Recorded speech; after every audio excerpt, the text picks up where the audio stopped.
Yamamo akwaba. Afrika siabwano enchiremu enie. Yansha kasiabwana asene nkopiem ewa santimantemo. Na nkrabato di yakase bopono so ewa santimantemo no echiremu sei. Emayo mako miensa se amekese no. Wanu makopiem ewa police akache. Na mboni omaye nyina ne sei. Emayo baako abamwade atwenkrante anase 9th. Edi awo abamu awade mfinse dunsia ne den edi Dennis. Owusu ansa ono na nsen yada. Basic Education Certificate Examination mechire BC nso amotwire yei abamu eka hu bia nanka awofo ne hwe ne mo sei Yankopɔ ya adoma itesa benada yawade di yanuman mechire bubu so de toso nso no nanka okwa akọ school akosua de nanso fofi anto ata ene wadwala abamu amaye bomoden atwe 9th e de akua baya ablante atwe ne ya ema nsam no akwa ya rehosem pam no dansine na ne hu de esi ye nyina na ekire mu se na no dwade atwa mun emra na enumere no nson abapa ho sema duasa ewa awaga ne wo asante matemu ene mayo mako miensan wadom ne Dennis enya ntokwa kakran na santokwa ne kwaso pe ene mayo mu baako etwe 9th edi free nachi eya asa agro ye hwan so de awura azaba mu en fi so Dennis etu atofom emoja na prem nin ene mayo wadi mirika etumi dwane koye ensam ne kiremu sem na beto dwa se pe ene mante wo mpotem bomoden efa Dennis edi kopie mu ala sabia senkaje ye hwe senkaja yensa betimi aka Dennis ne nkwa ediama nanso enka ne kiremu sem na mo de Dennis ekopie wa yasabia pe na Dennis etimi eto ayanam wonsiatom na busa mo de sia frem ekiremu sem wonu mutumi ntenase ema nsamoni se ne ntumi nsinti omototo sere Ghana ban na dango gufo bo mode ne fo na fasi fo mafiri se de asie no emu a ye pasa omo ba ka se ameka so ba ko school akwa gentete na nka bia daachi abusuan ba ba ya omanim simnin na ba wo musika sematu etumpon no se ameka se ne maiwei atumi ekunu atwene pam abusuan ne kiremu se omontumi ntenase na de ba ko atwa mo nsuru mo ne se adenti na baya atumanya kukuduro no watwe 9th edi akumu omde hyen na ba Facebook no so ade DLFM 106.9 ye video na to so ba ubenya bi ne watimi ahwepa edi amayen na wonu mu kirem se de asie ne de wonu tenten bia na wo maka de mo hwe ne mu nyane se Ghana man pani ho fa de na fancy fom na tenten ne nya adwuma e wo mra mai mako miensa o makopie mu positive akati no mfa enfo mo fa eye mra kwan so sebe betimi abo nipa bonfo yo made mra de se mo nsem eku nipa no eto betumi atwa e wo maka dan mu wonu maje mra ne santofo twetwen komo emo ekiremu enie akwa na ewu na ya wewu okochiro ya wada school kra winya aja plan so day am si day de minye ska be 50 cedis man nko de bia na coach ne bo akodua ne papa akonta headmaster na be de ekire na ne papa friend no se me mfa ne mla ti me ndan me ne akra ne coach ne bo akodua ho no ti enu na me wa chime nkra na ye ka kire me se ya wada wa frese ya wada me fa akra ne mla enti enu na me dan ka senti me dru fia akra no ho adwenkwa ne umiti me busa na kro ya hwehwe ne sa mu huntemte ya ne se obi a woni se kan me yan se me yan me busa yan se abambe so se no de na to de Merci. No de. Why na pepe? Say akra sa de untimi kuno. Akra 15 untimi fast kan emfa wo bi ban kuno sa. Yes. Ti reza ban wona onfo de say de into de. Me yan say me yan me busa yan say abambe so se no de na to de. Merci. No de. Why na pepe? Say akra sa de untimi kuno. Akra 15 untimi fast kan emfa wo bi ban kuno sa. Yes. Ti reza ban wona onfo de say de into de say. Asema de zempenyu for ne sadon even 15 years those are your babisia teni kwazo onya akoma etimi ye sade se bi mpeni for ne timi ye akudo sade nti akura de edwon am ntese emi ani a woti ye eya dehia wonom dehie abofra wanya mfinhia edunsia pe abc nso hwe todwa na anon okotwire bi nanso maya mako miense mu baako atwe 9th e de awono aje ne nkwa e de afiri ni se na kwa awosam power sante matemu eye ahonaga emunchemu ne de asomwe na oba Facebook no so a DLFM 106.9 de video na to so a oba obenya bi na watimi ahwe e de amayen emunchemu ene ye de asomwe yento akasebo no eso Michael Blackson oye Ghanaian American comedian abekasa afa eye December bosome abatowo ne ho a o kire se osre oman Ghana pa se omokoto abana omunjin huye no monto abapapa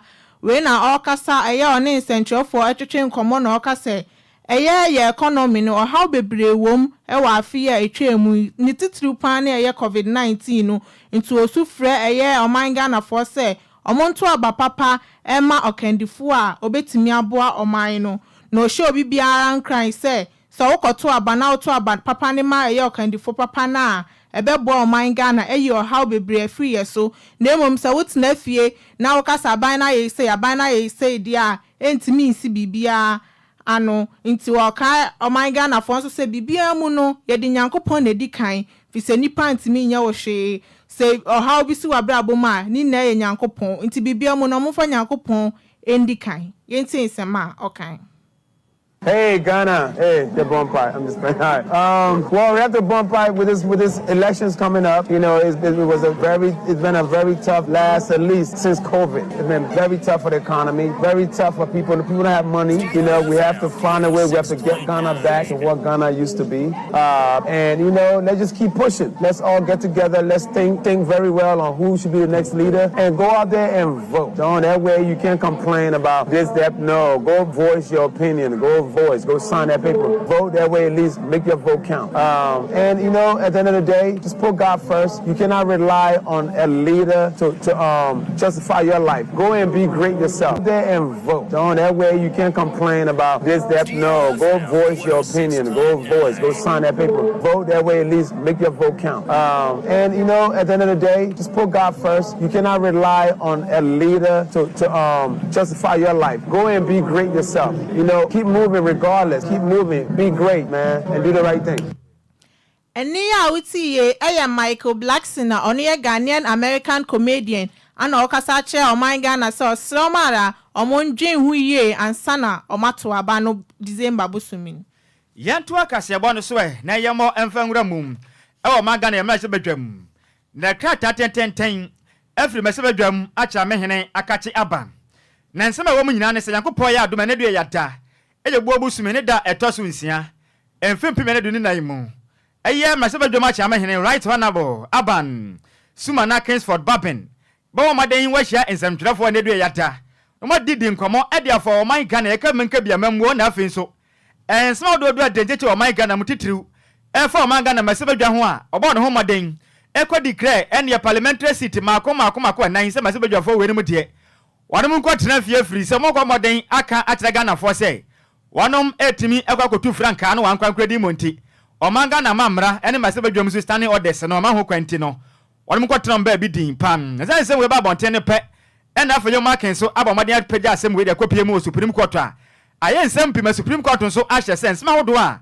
masebe dwuma cha mahene kan ye no ontwen nsa na montena se enihu abobo kakra ne senti masebe dwuma cha mahene echim se ne do yada Yakopon ya adoma awia echese no mienu pepepe nsantrofo nyina da onyamu nyina za mu mahie mu na bibia entumi to dimpam na jese ne ensema hodo a ekwaso efa o maga na e ma se badwam ho no a aye ensampi no bibia entumi to din na onfa ensema hodo a etodwa ewo ho no o ma kire mo nkan kire Ghana fo nyina nsem ma se badwam se de ekọ man Ghana ya ma se badwa na Africa mu kabia mambo no so se na ekọ na nsantrofo mo moden e meka na Ghana fo nyina so enti pam no makasa etim se Yakopon ya adoma se de tie ne dwumadie no ebetimi atodwa wane awo eye Justice DF eye Anan Auditorium a Yakopon ya adoma eye job eye 600 awo Parliament House misati eye va no nimu biem o chem se dwumadie no ebetodwa ewo ne awo Justice DF Anan Auditorium awo job 600 awo eye Parliament House eho no na dwumadie yi ebetodwa ewo mra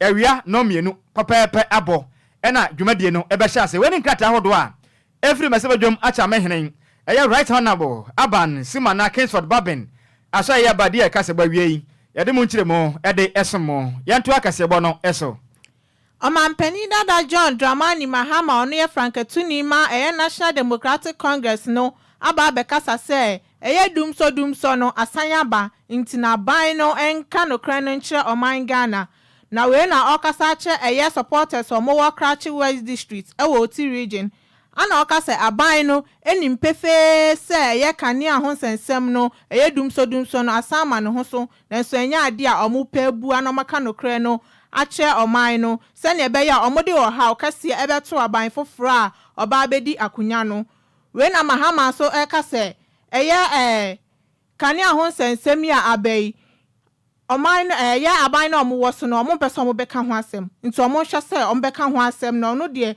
eye 2 billion debt a eye aban no eje agu akwan mu se omo de bema aban foforo ebeba no enya ade a omo beti ase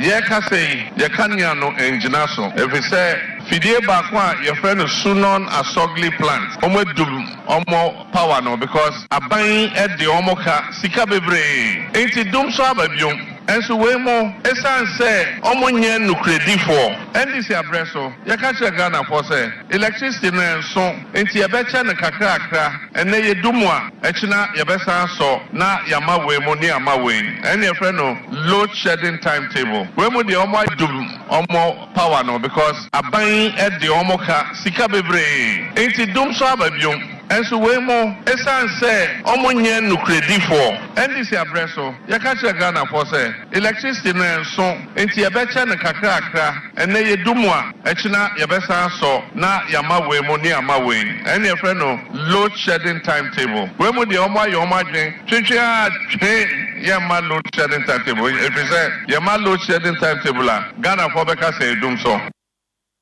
Eni ya uti ye eya omampeni dada John Dramani Mahama oye Frankatuni ema National Democratic Congress ana neni abre we ye dumsa ama ne ho so bio no. Ye to akase bo no so ana ye bo e de agramu. Ewo osono kokokwa manyo kronum MPP wanum Frankatuni. Eya omampeni ebe de che Dr. Alhaji Mahmoud Bawumia. Wakase kiremu se Nyankopon ya de na Ghana fa moto abama ne pe o. Obetumi aboa pa mankwankra nwuma no. Bibia tumi akoso ye pa mo man Ghana.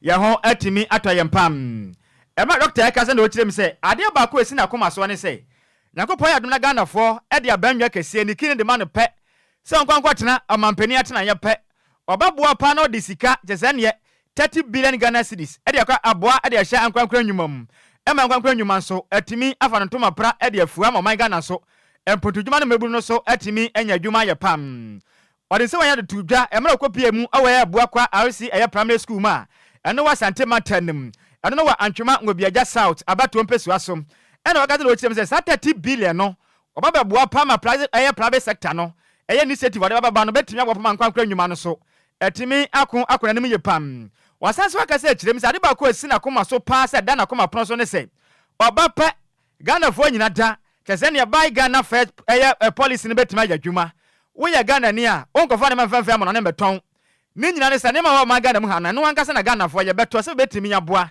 na wam so munye adwuma o magana mu no so sika etia bamboto mpam wakasa akire mu so magana de na koma so ye pa ni center afo mu ni hwammo moto abande ma no pe Ghana mpuntuo de enya semikuma kura Dr. Mahmoud Bawumia emna opagya akasemu kasa ye no ensa do tu gba no emu enchire mu enie Ghana ha aban ejuma eye no me pese mi yi ejuma ne bebre aban sign mo na me ni tu ejadifo sen mo me say business people omunya akwan eye ejuma bebre enti mi be yi 30 billion Ghana cedis from government to the private sector 30 billion Ghana cedis we are going to give it to the private sector na omutime aye ejuma na yamamuru anye ejuma ye ebesisa Ghana kura ebesisa ejuma beba amamamuru midi ishishia bia yefra no buy Ghana first policy buy Ghana first no kire say bibia Ghana buy yebeto no Ghana ha yebeto yankokra from amanone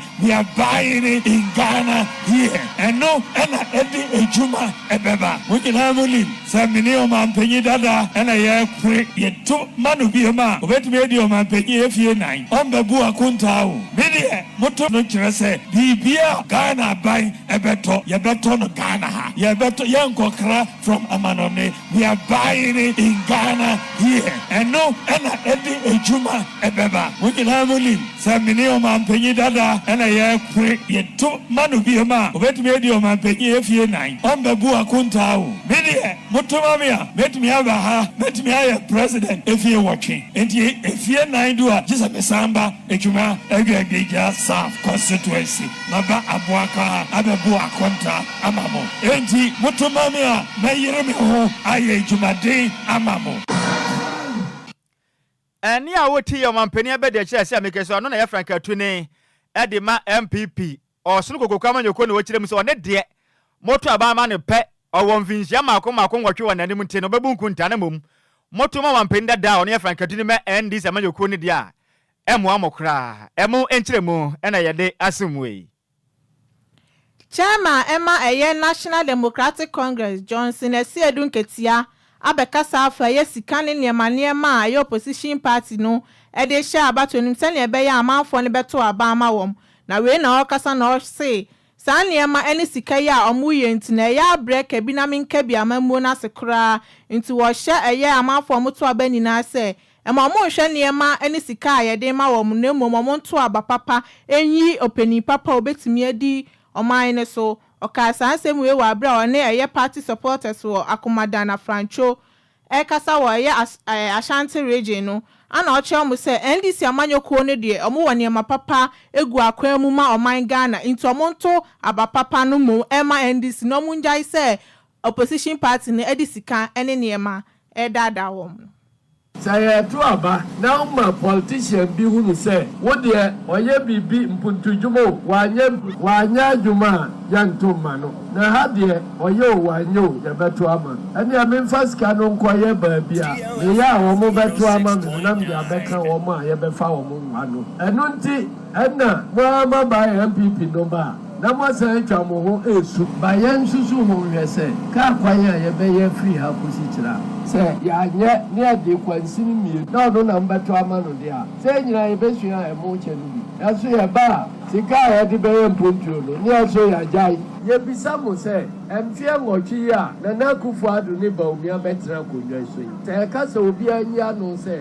asunja e wo omanum police yetimi takenu ne akuno obi di awu a ye hwe ne party o MPP ni ayenya no na kufu adu ne ba omi abetra konwa so yi say ka say obi anya no say asunja e wo omanum police yetimi takenu ne akuno obi di awu a ye hwe ne party o MPP ni ayenya no ye nche no ye misa no obi otinchen ya onye MPP ni akoche DLFM 106.9 eni a etwegu ye eye chairman Emma National Democratic Congress Johnson Esiedu Nketia owie no sade to aso se eye security hu nsensem no ohwa eye MPP ni NDC no MPP abedi so eye mfie wotwe na so omu security sem wo fem na so NDC ba ye no na kyerese ekoyie pa yɛhwɛ mfia ngɔtwe ya aba bitwa mu abatoɔ na yɛto a ne akunkum nipa di ntwerɛ kɛkɛ ɛne ɛtwerɛ a ne ɛboro yɛ ho yɛ pirapira yɛ ho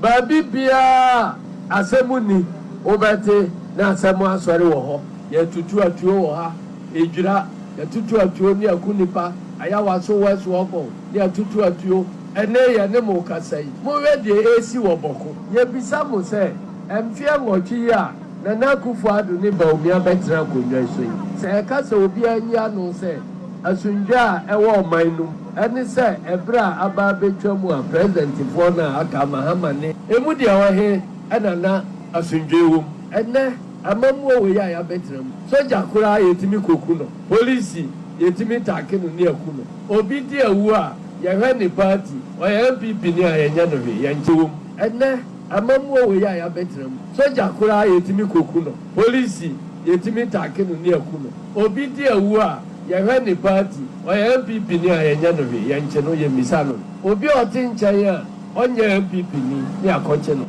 ye mpana sam ne de sobo abo no obara bere no eni a wotiye eye chairman Emma National Democratic Congress Johnson Esiedu Nketia yantoa agyemensem kasebo no so na yamwe na yamfa nwura mu ewa pie matanim na nsema afia pie matam ba ekire mu se ukopie mu ewa akwamu anu no waso agyaman district ni mu ewa pie matam adehya wanu magaze ekire mu se ye mpuntudwuma de ye abo wanu mpa se Sabe Johnson abo akokwan ne sende magaze ekire mu se afi we abato ni mpo de senkupo amfa fie mpo na wanka o makoma de aba no mpenifomfo gete wanu mo ntime ntubi kuran adehya ni ekire mu se enya benya tia benwa su nkwa na de o mabro na mom aban be na benya kwanya asoma man Ghana no oba na wade o mabro wano mu kirem sei enema hodo ampotem no matumi bo no man Ghana empuntu okọ nanim biara no ebi ampotem no nanso ye ba mputudwuma de a national cake no Ghana mpeni fo chechepe na de hye wano mu akwamu aya no wasu agyaman district ni mu no wo matwa mu de agya ade hye na gaze kirem sei ade ba ko atwa mu nsunu mponi se ne unemployment enkwalendo do be na tuma wie school makọ degree nanso be yo betuma nya adwuma ye no emu aye den pa de ma wonom adehia gaze akire mu nsa muntumi ntenase o emfa mo nsa emfa nsom dam ni fam anase ma akọba kro no de bi nsi da na mom o motu mpanifo no fo se wonom be so motu abade ma wonom de ma den se mpotodwuma One must bet me cabi. I did share them for say. Says here, Cassano, let's see Beno, a quassro, a muntimintia, a crying in a dust, and as all my company for Tientino. Or much them says some penny for months to form dear for about 1 year. One of forget a more crafty say. A year additional more cremo and no what as a man a day about to win. And yet on battle, a major man is cast about church and come. And so also a mother some dear Cassebono, a more entry any. Na sisi ade niama ne de niama no emu ye dim papa sisi ade te na niama no kɔ ne de nye ene obekɔ na ya to so ɔkyena adekyin de bia sisi asa ama ise ye ndimi ntɔ hwehwehwehwehwe ese business ende me nkan dada dia oba unim ne wo tɔ basisi ya no emu nye oba beto ade no 1 cedi na odi beto so te se na bis we your friend bis sisi ya no bis na mba beto you isa bis ni boa ye din ɔtɔn no wa hanom ebi ohon mo a friend is margin no 15 cedis na sa 15 cedis no ahin na me beto a me kwa koton no o chichi no 15 cedis nti chichi no oba be chichi o chichi ama me no me koton no 16 cedis nti sa 16 cedis 1 cedi na wo so nkola be ko school wa u be didi wo u be no so akola tare titia enye bibia na be ma betimi aya am nti ma no so yeso ye bo ma no bebre nti no wa na akola no wo ho nti no sa akola no ko school na ni school ataleti anase ne mboboati eye fere ma wo maame no enti no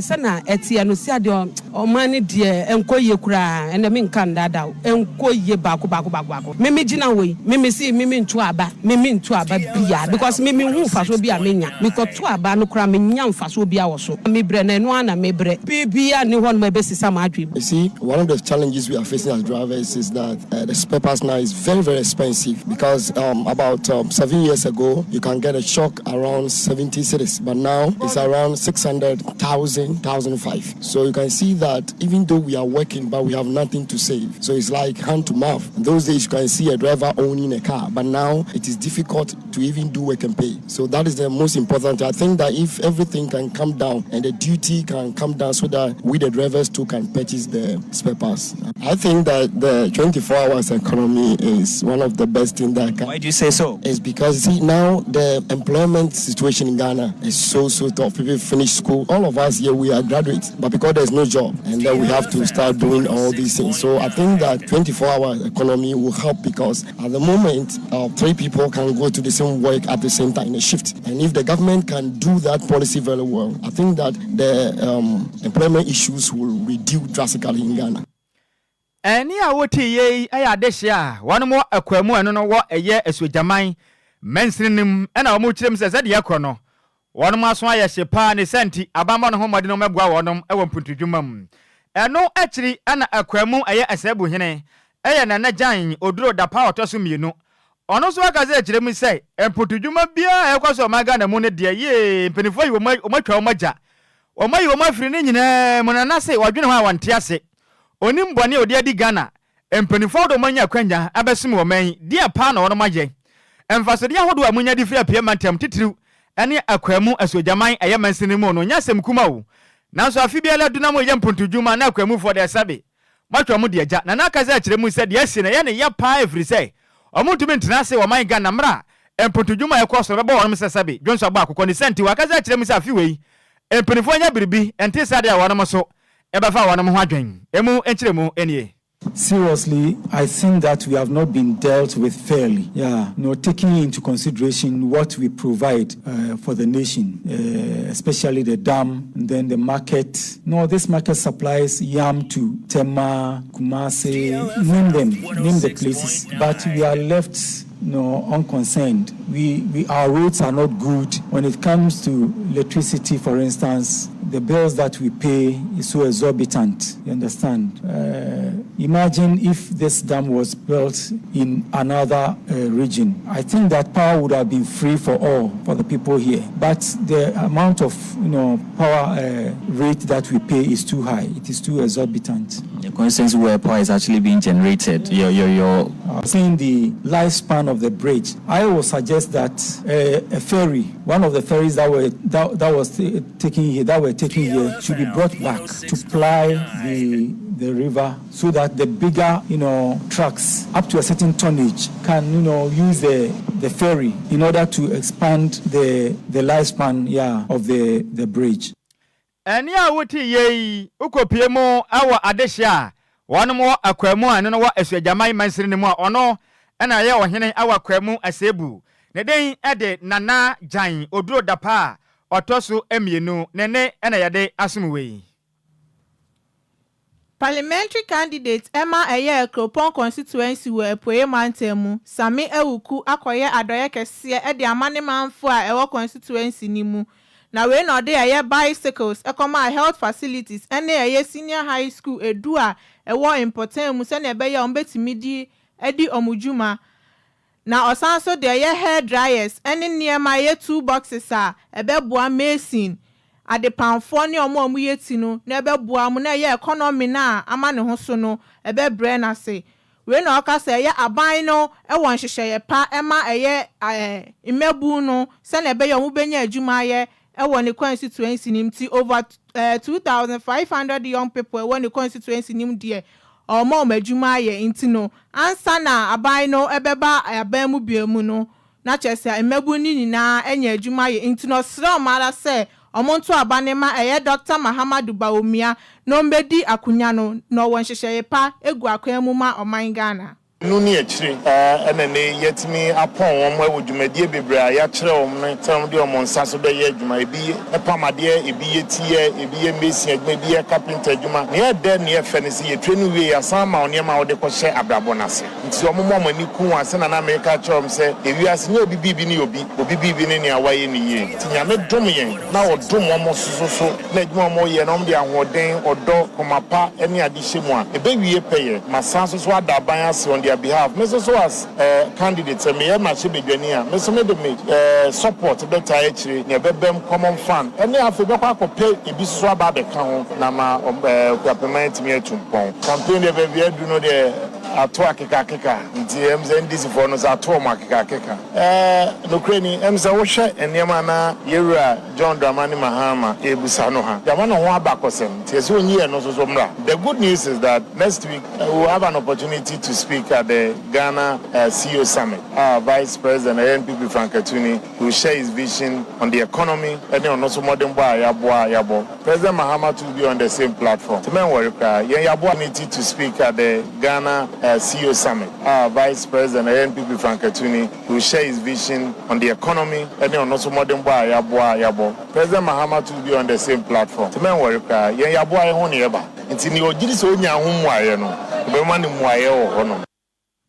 Eniya echegu ye eye Sammy Ewuku a one parliamentary candidate Emma Ekropon constituency ewe Epoye Mantemu ana o kire se eye MPP amanyokuo no e di nwumakuo nso begu akwem ama imebu no.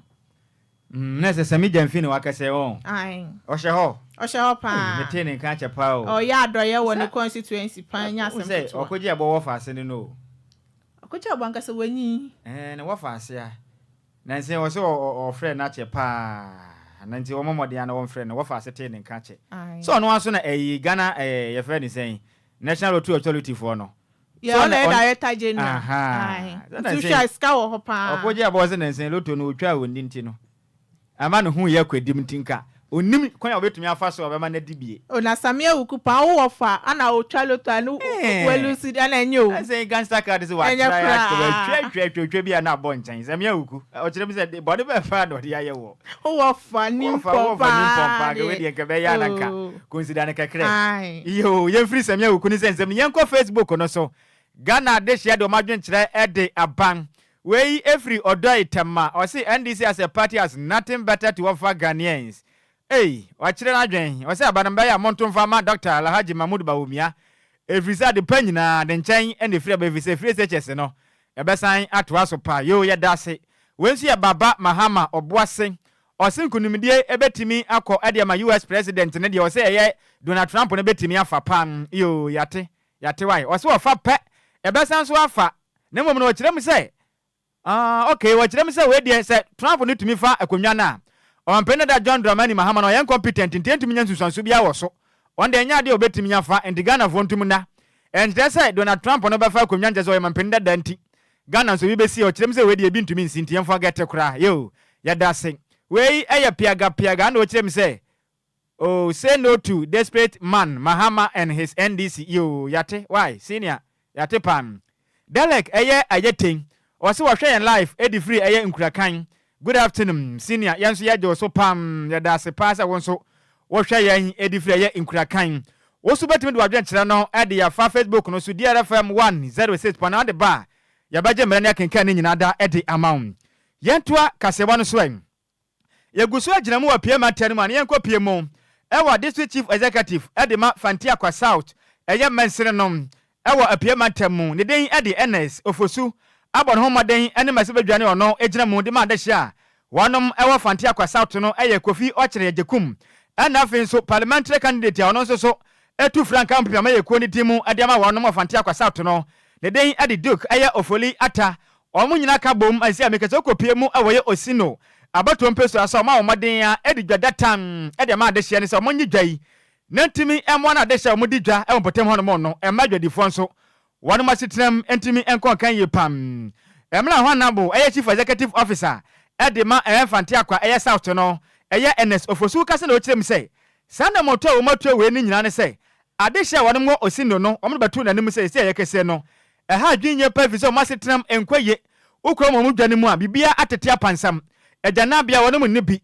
eye store ahodo nso mo maden dom ne magu won so ebi entimi ni honom bia wonu betimi agu nsuo eno so bi ni honom oba Facebook no so a DLFM 106.9 video na to so a wo ba obenya bi na wahwe edi amayen na disi yi kase do kirem se eye kane disi di ma wonu me na eye kwasi eye intori ejapen obodo ho maden se dwumade anse ko betimi abo anu matimi akoye pa nanso edu babi no Ghana man penin na daga gu vuado ejini di ba difiri ne nsem nanso me na oba na o se dabi aka ne DC we ba dwumadi epa ye wonpotem ho no mode a ontumi tena so no so betimi akoso abadwumaden na das ne manfo ntia na ka ho bia watu sa na mo weyin wakasa echrem se mpuntu dwumade akopie mu ewo ye Fantia kwa South mpotem ho no mode a ekwaye pa echrem se Ghana man penin betina abanwa we so edie Fantia kwa dese mpuntu dwumade etimi akwaye pa de ma no mo senti wakasa echrem se abato we die momo mode ansa mo to a mo pagya mani dia hwe soro honom na mato aba no de ma frankatuni ede ma MPP osoro kokwa manyoko no Dr. Alhaji Mahmoud Bawomi no betia papa mfusu ndwuma akodo ekwaso no watimi ato asopa wajemre ene anam suni awo apiema ntem twetwen komo kontini Kofi obo enwa twetwe to dwa no emu enchiremu enie ana wura ha ye basa ono hwe ni nyansa ne nim dem no sida bi ese ye pagya Osino na ye hwe edwa no obesiesie edwa yi ha ma ye kama me ba ye na esese meto aso enti dwadifo no de to manim se ye pagya mu ene ya ma mu pavement ewo fam ha Yesu asem so eno so yaye ya jana bi ansem so eno so yaye ama se say Osino market ha de minim problem a ewo ha bio se say mom yidi se mo ha nyina mo wo ewo ha no se say yaye awie ama mo enti se de mo kan na ka se mo benya sika na no de MP a kire mu na ye kika we nyina onyontifo bi o se ewo poto mo se count your blessings. Name them one by one, and it will surprise you what the Lord has done.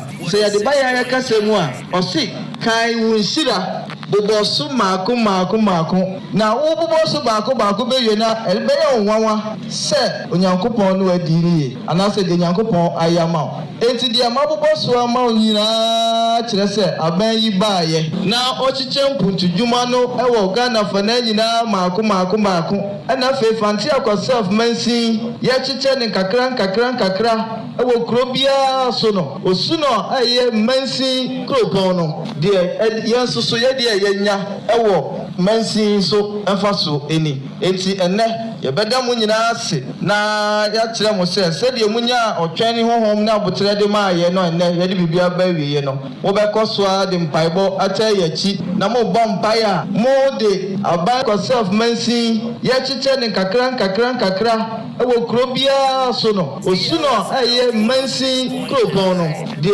yenso so ye de yenya ewo mensi so emfaso eni enti enne ye beda mu nyina ase na ya kire mo se de munya otwani honhom na abotre de ma ye no enne ye de bibia ba wiye no wo be koso a de mpaibo ata ye chi na mo bom paya mo de aban we any party na ho nyina betu sani eni eni a woti ye aye mensini krate ade ma adehia wanom ewo Fantia kwa South abato empesu aso ne den ade Ns ofori anaso Ns ofosu Ns ofosu nene ena woti ye enu echire mama of parliament ade mafante akwa south abatompesuwa so eye kofi ochire ejekuma dodo abona mrane se alafat ano so chire mi se wo hwa mpuntudwuma pa Dr. Alhaji Mahmoud Bawumia eno ono wangata ne papa Ghana mampani ne na dagwa gufu do mo bona bibia kwankan pa chire mi se so ani ye pa ne senti wakase chire mi se odwene ye madwadifo hu ye pa ne senti na watena se ekwakofa eye women development bank dia ba ne betimi aboa pa masa eye fan no ebetimi aboa madwadifo mboto matimi ayete wakase chire mi se ehu hia se ne wobatam ejese ne o man Ghana wusika wo nyina se ne wo ye oba wudi dwanti na wo de wo dan ekwakosi awawa ewo bank okwakopa bosia o chirem se tumi mo ne senti aba na moto a monto emfa ama Dr. Alhaji Bawumia no baba pa emadwadifo mo sitem betimi ayede pa se betimi aba na mpuntudwuma so atimi afa so o man Ghana mu ono so je mane o man Ghana anasa die kase bo yensem training continue go fi otwetwe komo opie mantem emu enchiremu enie Dr. Bawumia o kan manifesto utie ni nsem o say obeye women development fund as a market women development fund just say obebre musika said ya o kan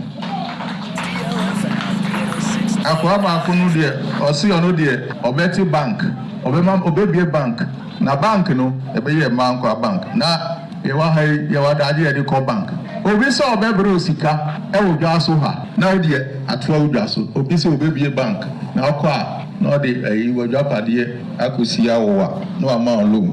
That is the difference between Dr. Bawumia and friends and that any Mahama asem akon a person me kai mo say NDC4 Mahama oye campaign na ekomode mo ena mo ho akire mo ena enso so onka enchire mo say ekomo na edemu no mo ho akire mo no eniema na ne bo ayedin no okwan ye ofa obeba obefa so ama aba from there onka no ani say na mutimi podokun ena mutimi tokokonte ena no kra mi hu advert bi etra bi ayana na esre maami bi amuri ya advert bi amu bi ahun bi nini akodwa so oba se o ene de mutimi tokokonte mutimi ntop banchi ne bo den by 40 cedis nini ana say me catch ro mi amiti hey market ya ye 15 cedis enso doko ami di 20 cedis enyantro enu enyantro mumu hwan ena na katua ana say the daily wage eye 15 cedis a we short them by 40 cedis nini ana say me catch ro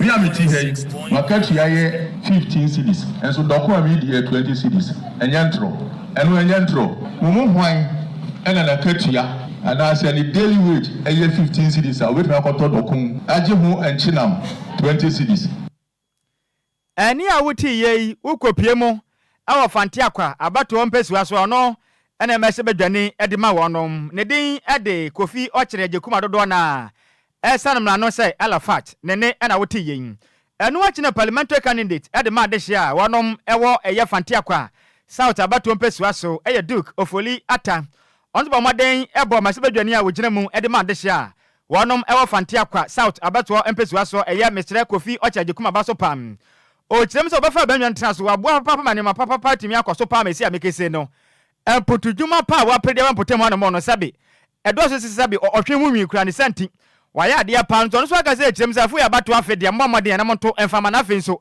Dr. Alhaji Mahmoud Bawumia na monto no baya mampani pe empotudwuma enya semkoto akura wa fante akwa abato empesiwa no eso honom punto ya kan wasam no enne de ye hu bi wa ha na meje di pa se marketing senia mo amudu bi wa ha wonye digital no TikTok no so minim so sesia so ye wa TikTok so enne ye gina ha edwumadin ene opre honorable Arafat wogina ha ma fante akwa south pray wa ban se ni gasofo osino eye rupon igasofo se ya pese yesisia ya pese haya kama efe hani bidwa hanso na yede neska yede hwa yebusia ya miadom aban tie honorable Arafat sufre ama sishai bai ama yewitumi aye market tene yejina ha ese da honorable Arafat ase efe se abono homodin ama sa impuntri abaha ema menom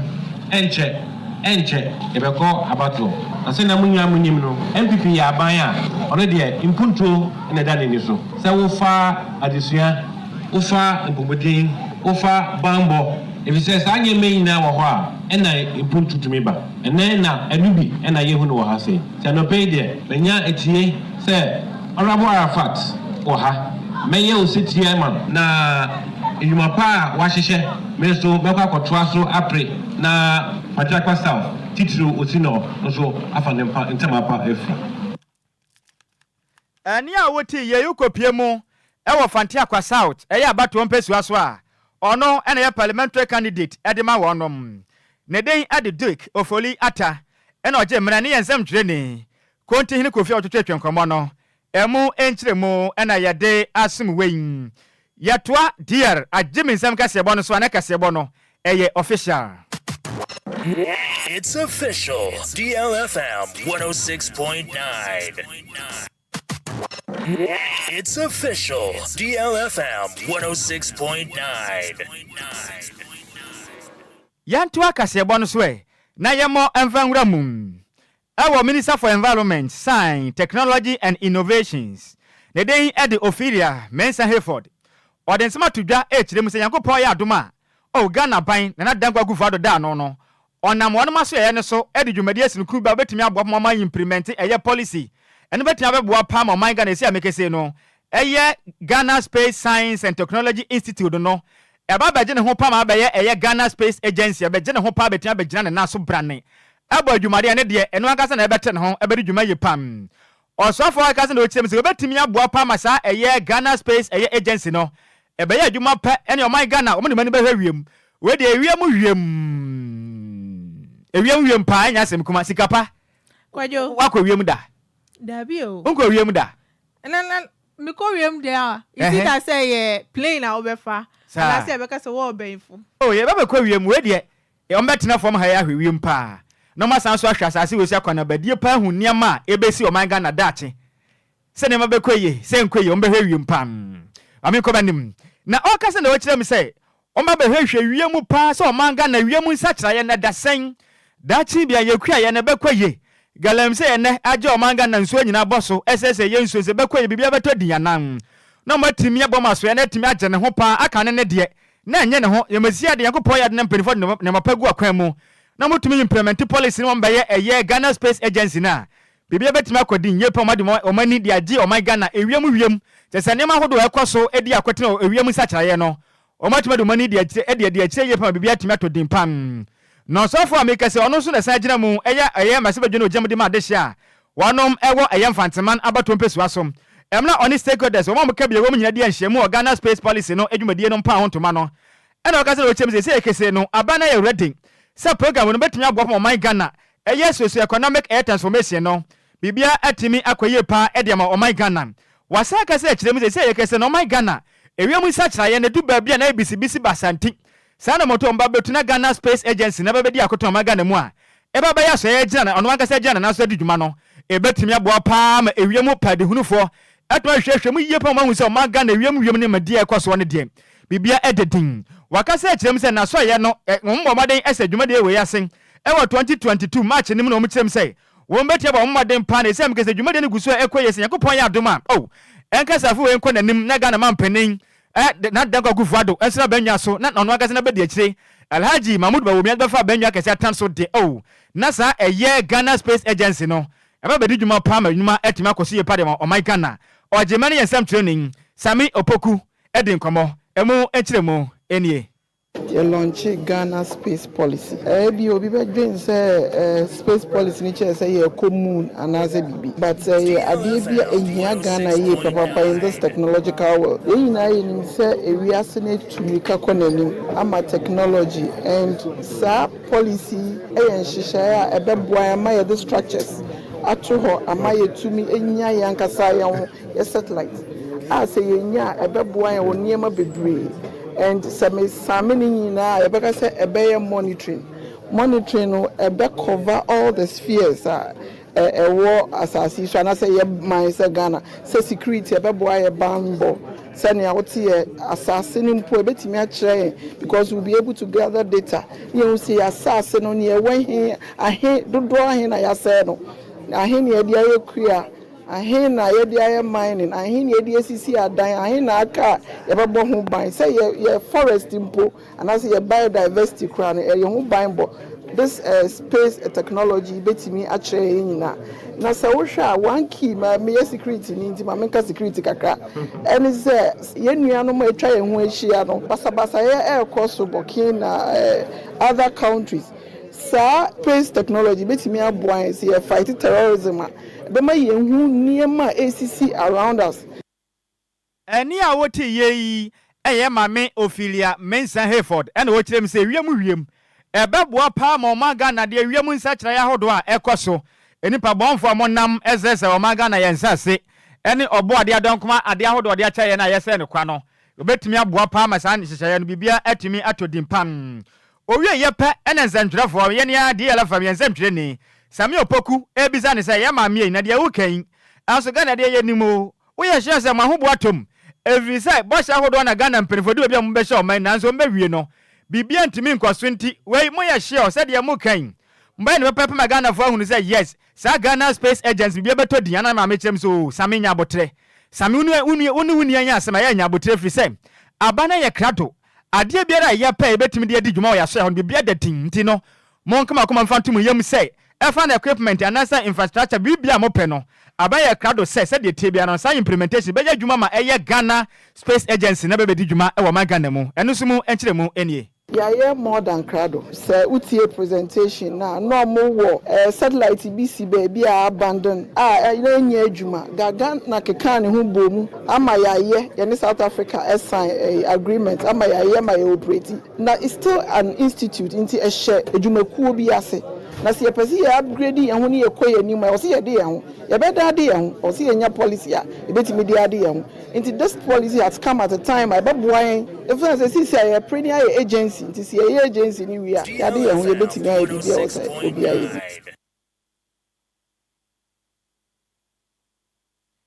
ɛne a wote yɛyi wokɔpie mu ɛwɔ man Ghana mu a ɔno na ɔyɛ ɔsoafoɔ ɛde ma environment science and technology ɔno so asena kɔpie mu of fanteman abato mpɛsua so nso a ɔna yɛ mɛsɛ badwani ɛde ma adehye a wɔnom ɛwɔ hɔnom ne den ɛde Ophelia Mensa Hayford ɛnso ɔdɔ de tu dwa no ɛna yɛde asom wei na meka wo sɛ US abato egu so ɛkɔ so na yɛnkɔ Facebook no so na yɛnka adwenkyerɛ yɛbɛpɛ deɛ ɛkɔ so United States of America nso yɛde mu kyerɛ mu ɛbɛtoa so ɛde ama wo wei every layer Lucky Jackson na ɔkyerɛ m sɛ wei congratulations ɛnkɔ ɛmfama US for say wɔn matumi ato aba no bibia to di ase a meke sɛ ɛntɔkɔ bia ɛntime ɛnkɔ so yo yɛdase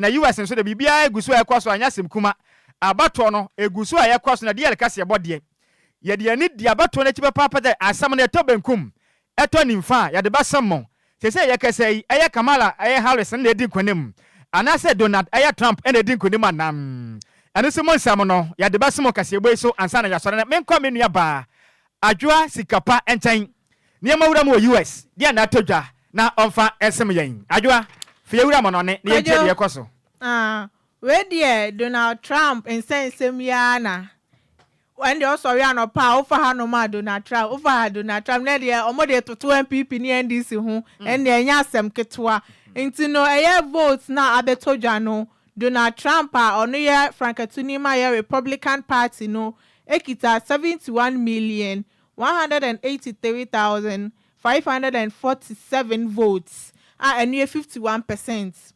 Ana Kamala Harris ɔno yɛ Frankatuni ma ɛyɛ Democratic Party no ekita 66,251,503 votes. Nti no na kyerɛ sɛ ɔhwɛ sɛ ne ɛkɔ na kyerɛ sɛ nkunimdie no ɛyɛ akɔ ama ɛyɛ Donald Trump. Nti no na kyerɛ sɛ ne amafoɔ no ɛkeka no yɛhwɛ sɛ na ɔmbɛwie na kyerɛ sɛ saa na ɛteɛ deɛ a so mama yɛ surprises nso deɛ sinsuansɔ ne dada Facebook no so no wopɛ sɛ wohu ensema hodo a Adjoa Agyei Sikapa de ato dwa sesia no wɔ US abatoɔ ne sensem bra Facebook no so ene da hɔ no mu bɛhwɛ obi deɛ ne deɛ ebi deɛ ayɛ blue kama pa ebi nso deɛ asogya sɛ kɔ na bɛhwɛ egya ne di kan we de gyetu atoɔ pam 71,183,547 votes ɛna ɛyɛ Donald ɛyɛ Trump no wanya eno ne 51%. Hey, ene ya Mami Harris enso so ne dia wanya ne 66,251,503 votes eno so gina mu edema 47.5%. Na se we kire mu se na se eye Donald eye Trump no Osen be eye 5 million vote. Na che so no na lead. Wa twe ne mu kura. Hey, US mo na mo kura no. Na ma Ghana so beto aba December 7 ebeko. Na me say wa he say adi crown po no mun declare now my Ghana started there to 20 people near this. Say ade ba ko ama na ye ndika ne say. Wo hwe de ekoso wo US na, ebi na ekoso Ghana asese na fi say wo hwe Donald Trump na obenya akwanya besom wo ma no. One time pen na mo de ma no. That is 2017 to 2021. Na mo to editi ano. Nanso sesi ameke say Ghana nso ebisi ye. O man pen da John Dramani Mahama sesi ameke say Frank Atwini Edema Endi Samanyoko nso Ghana forman one time pe. Afi won nso wosi aka ne bi. Oni Dr. Alhaji Mahmoud Bawomi ono e man pen ebe de che otu Franka ede ama MP Amanyoko nso kosi akan. Ena Ghana fo ne bibisa senti de si wo US no. Ebi besi Ghana ha na se ye de ndie tafra hwe ase. Wanane a na abutu saa na be ye. Omuli pictures ni videos cry cover enye easy o. Na che se nchiremu so amehu ye ne se Kamala Harris no vice president. Ana Dr. Muhammadu Bawomi vice president. There's no difference in him. Not just somebody can declare about vice and echo. And see I make say no we the vice no baby odan de wo ye dintwa ne sa. Oh, sabre kana ma wo hwe baby de da idea. Vice ne ye dintwo e wo US wo. Ghana ha no so no. Ye nim de ebekọ. Ne wo ye de ani di akire. Se beto benkum, se beto nimfa. Ya de besom yene tefo ne mom de wodi nkonim ho no mo no eye Donald eye Trump no o de nsem ya tudwa na de ye kase bode yes na sansa akrokoti no okoji abokan ebese no asansa pa ye de ne ekohu bi na nsem do de atudwa no ye nkoti mna. Let me tell you, we have a new star. A star is born. Elon. Now he is. Now he's an amazing guy. We were sitting together tonight. You know, he spent 2 weeks in Philadelphia and different parts of Pennsylvania campaigning. You know, he sent the rocket up 2 weeks ago, and I saw that rocket, and I saw it coming down. I saw it. It was, when it left, it was beautiful, shiny white. When it came down, it didn't look so pretty. It was going 10,000 miles an hour, and it was burning like hell. I said, what happened to your paint job? He said, we've never made a paint that could withstand that kind of heat. And but I saw it come down and turn around, and it was, you know, it's like 22 stories tall, by the way. It looks a little smaller than that, but it's big. And it came down, and you saw that. It looks a little smaller than that, but it's big. And it came down, and you saw that fire burning. And I'm saying, only Elon can do this. It must be an Elon. And yeah, what ye a senior man, Donald Trump, and I watch them say, said you connect the Uncle no, afa. Adjoa. Nhyiraba. Unyaba na akazi wo koja bo fa secretary akra. Oh, yeah, for here the custom kana chese nani age. But my yankai etiefo ne say US about 20 say Ghana ha de ni bi. Sa pepepe. Ghana de age say wonya be 50+1 e ko no ohun. Winya sa hamji chembe say aduonum ba kon ko na na ese wadi nkunum US je nante sa o. Sa wodi aba ba kumpo e boro kwabra ne de so a watwa no wo na wo kro no. Se wo hu. Ye si a be den tembe say 5 million vote ansa. Ye mame eye Kamala Harris na timi aben ne de na say de aye ne de. Am said de ya no. Oh, 5 million de muchi. E be ye den. Say na make say Ghana ni US omode to hu surprises bebem. E kamenko anka na December 7 o Ghana. Enye easy o. Nanka ya to aba no. Ni abo. Nanka de obeti ane say obi ni yam. Oh, jesema me. Enye na wi. Oh say emra ye ko school no. Ade ba kwa na ma school ye the pan say. Ye exams na hu say when the first when the second. Na utimanya wo de. Na ho na mfa ma won so a. That day no kran kwa kraso. Edidie mponya wo de. Hey, ya wade ne wanim nyina ye moch. Se utumi se bi nyama mfa. Se kovitela na no waka ho asem. Sa na besi wo primary school na ba ko ye kotia ne ba masa. O twe ne pimpiri kran kwa party che bi asum kuranya asem kuma. Na afi ne ye nim se Ghana no. Se de si US no. E bi besi ha. Ana se de dada na. Enti no se de ani di akire. Ye betojo bi anso. Kovitela bonsam ye sra wada. Mo ba de na tena sema ye why. Ye betobja, ye betobenkum.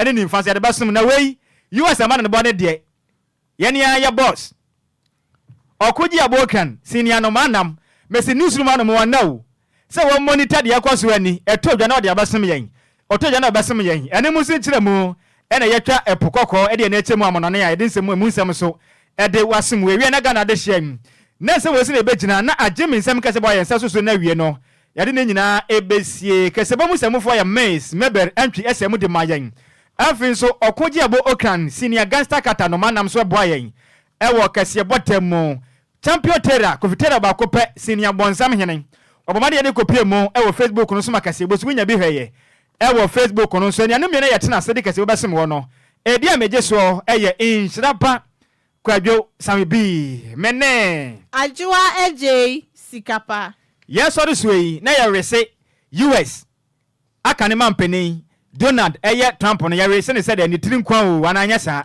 pepepe yes sorry sway ye besi akire no ye de congratulations ne kase pa no ye de be ma no mom ka tiefo se yes sorry so no na Adjoa siriki oba betena se no ne na pamfo chinchina atwan so ni mo no minim ni pa hwan akwame afum na hwan bio sexy journalist omba betena se na dear hour no atwa so e de amama ka se vie ni kwaso na DLFM 106.9 yakramo give us P capsules give it